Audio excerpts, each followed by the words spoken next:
Hi everyone, আসসালামু আলাইকুম। চলে আসলাম একটা মেকআপের ভিডিও নিয়ে। এটা রিয়েল ব্রাইড ছিল। আর এই রিয়েল ব্রাইডটা আমাকে 2 দিনের জন্য বুকিং করেছিল, গায়ে হলুদ এবং তার বিয়ের দিনে।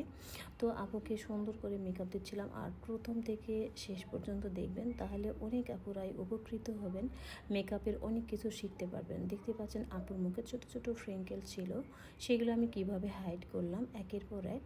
তো অনেক আপুরাই আছে ঘরে বসে অনেক সুন্দর সুন্দর মেকআপ করতে পারে। তারা ইউটিউব থেকে, অনেক সময় ফেসবুক রিলস ভিডিও থেকে অনেক কিছু, অনেকের অভিজ্ঞতা বা অনেক কিছু শিখতে পারে। যার কারণে আমি মাঝে মাঝে এই ভিডিওগুলো দিই, যেটা দেখলে আপুদের অনেক উপকার হবে। আর আমাদের পার্লারে যেটা না বললে নয়, সেটা হচ্ছে ঈদের পরে বিয়ের মৌসুম শুরু হয়ে গেছে। অলরেডি আমাদের অনেক বুকিং চলছে, অনেকে বুকিং করেই ফেলেছে। আমাদের সান্তাহার, নওগাঁ, বগুড়া জেলার যে সকল আপুরা আছে, এখনও অনেক সময় আছে আপনার পছন্দের দিনটাকে, মানে আপনার বিয়ের সেই স্পেশাল দিনকে সুন্দর আকর্ষণীয় করার জন্য মেহনাজ বিউটি পার্লারে বুকিং করতে পারবেন। আমরা একদম লো বাজার থেকে হাই রেঞ্জের মেকআপগুলো রাখছি। তো সবাই তো আর একই রেটের করতে পারে না, তার জন্য আমরা বিভিন্ন রকমের রাখছি। তো আমাদের ইন হাউস আর্টিস্ট যারা আছে, তারাও মেকআপ করে আলহামদুলিল্লাহ অনেক সুন্দর। তাদের হাতে নিলে অনেকটাই কম বাজেটে পেয়ে যাচ্ছেন ব্রাইডাল মেকআপ। এবং আমার হাতে নেবেন যারা, তারা অবশ্যই আমাকে আগে বুকিং করবেন। আর কথা বলতে বলতে দেখে নিলেন আমরা মেকআপের একের পর এক স্টেপ বাই স্টেপ কীভাবে আমরা ধাপে ধাপে মেকআপগুলো করছিলাম।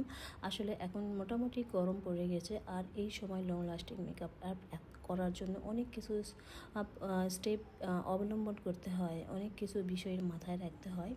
গাদি মেকআপ দিলাম আর এইটা দিয়ে হয়ে গেল এমন না। আসলে স্কিন প্রিপারেশন মানে ভালো না হলে মেকআপটা থাকবেও না। আর আমি এখানে অনেক কিছু ইউজ করেছি, যা গরমের দিন অনেকটাই লং লাস্টিং হতে হবে। আর ব্রাইডালের মোটা শাড়ি গহনা, অনেক ভারী শাড়ি গহনা পরে, যার কারণে ব্রাইডদের ক্যারি করতে অনেক সমস্যা হয়। আবার অনেকটা গরম লাগে। আবার যত হাই রেঞ্জের মেকআপই করেন, গরমের কালে একটু মেকআপ সরে যাওয়ার চিন্তাভাবনা থাকে।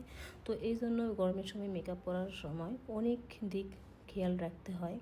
তো আমি একের পর এক সুন্দর করে তার বেস মেকআপটা আগেই কমপ্লিট করে নিয়েছি। আর আরও একটা বিষয়, সেটা হচ্ছে যে অনেক আপুরাই আছে প্রথমেই তারা আইব্রো কমপ্লিট করে, আর আমি সবার শেষে এসে আইব্রো কমপ্লিট করি। তাদের আইব্রোজ আনপ্লাগ, তারপরে আমি দেখবেন যে সুন্দর করে হাইড করে দিই।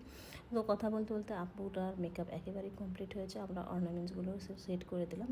আপুর অর্নামেন্টসটা একটু ব্যতিক্রম হয়ে গিয়েছে, কারণ সে ঈদের পরে ফুলগুলো পাওয়া যাচ্ছিল না, তাই আপুর কালেকশানে যতটুকু পেরেছে ফুলের দোকান থেকে এই গহনাগুলো নিয়েছিল।